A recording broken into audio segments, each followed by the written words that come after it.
Abbiamo un'edizione 2022 molto più ricca rispetto agli scorsi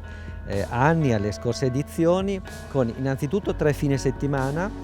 con la distinzione fra visita ai luoghi, ai monumenti aperti o ai luoghi naturalmente raccontati, esperienze, quindi momenti di musica, momenti di teatro, o momenti che si legano alla bicicletta e al territorio. Infatti per la prima volta usciamo dal comune di Mantova e andiamo al comune di Borgo Virgilio con il Forte di Pietole, spettacolo teatrale Accademia Teatrale Campogalliani alla Madonna della Vittoria, la casa di Stefano Gueresi per i concerti con la sua meravigliosa musica. La torre del Palazzo del Podestà è una torre molto interessante, una torre di servizio, ma una torre che visitandola vi porta a vivere un'esperienza in effetti. La scenografia che ha realizzato l'architetto Rota a margine appunto della struttura è davvero molto interessante, e anche da non dimenticare il punto di vista a quell'altezza di Piazza delle Erbe.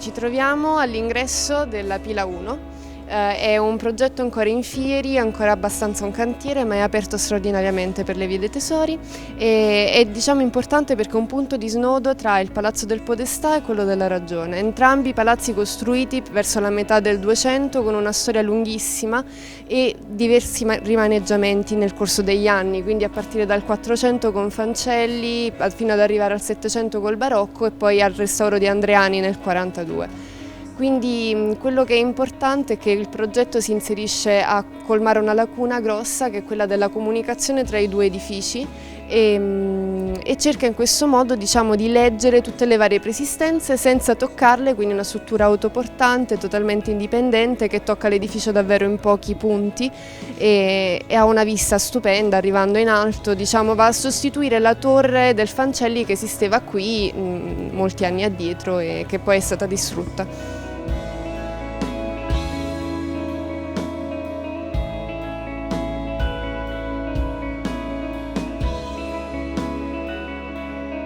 Ci troviamo oggi nella sagrestia maggiore del Duomo di Mantova in associazione col percorso Via dei Tesori. La costruzione dell'edificio ebbe origine da una disputa pubblica di ambito teologico appunto che vedeva trattata la concezione immacolata di Maria. Vincitore della disputa fu Bernardino da Feltre che appunto trasformò la figura di Maria in quella che oggi conosciamo. Il progetto inizialmente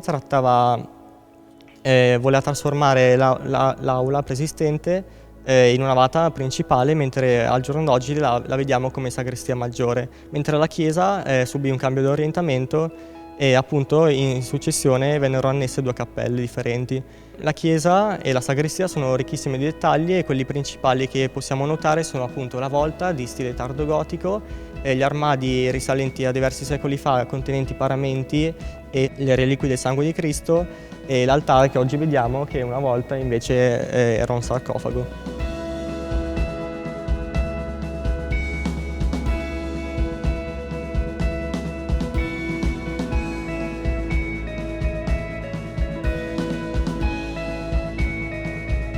Ci troviamo a Palazzo Bonatti, che è in corso Vittorio Emanuele, in corso Pradella, e attualmente appartiene al Consorzio di Bonifica Territoriale e noi siamo qui appunto per le vie dei tesori a mostrare alle persone che vengono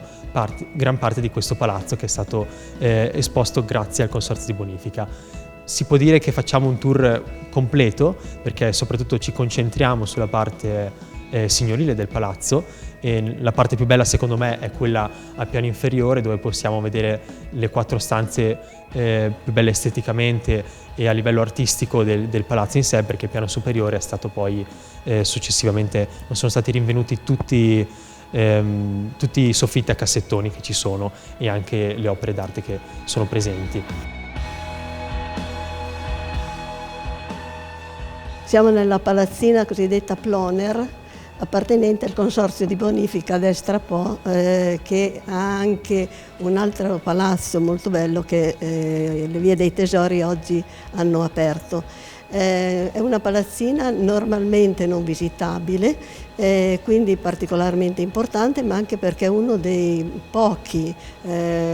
edifici Liberty che abbiamo a Mantova e che ha tutto questo rigoglio all'interno di decorazioni floreali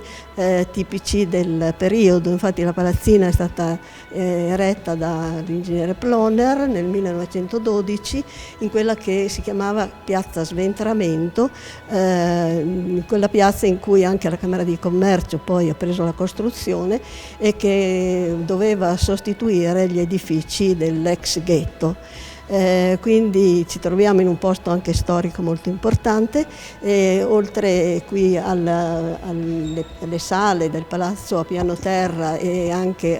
dopo la scala. Noi avremo una bellissima biblioteca, in particolare mi soffermerei su quella perché non solo donature e quantità di libri pregevoli, ma all'interno anche dei piccoli segreti come una scala all'interno di un armadietto e come un prezioso cassetto sempre nascosto in cui